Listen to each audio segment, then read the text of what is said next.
আসসালামু আলাইকুম, কি অবস্থা? সবাই কেমন আছেন? আজকে একদম হালকা পাতলা আয়োজন ছিল, হচ্ছে বতুয়া শাক ভাজি আর ছিল ডিম ভাজা। দুইটাই ভাজা, ঝোলের কোনো তরকারি ছিল না। মাঝে মধ্যে ঝোল ছাড়া এরকমের ভাজা ভাজা খাবার খেতে আমার কাছে বেশ মজাই লাগে।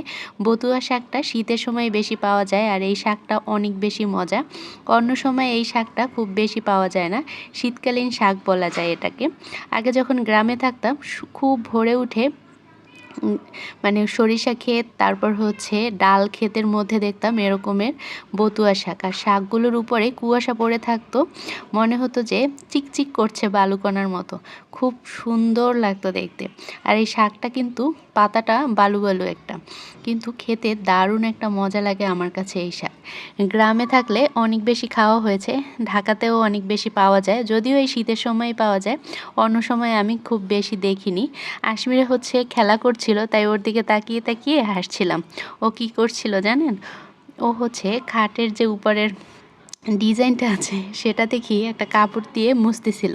কখন হয়তো আমাকে দেখেছিল মোছার মুছতে, সেজন্য সে ওটাকে কপি করেছে।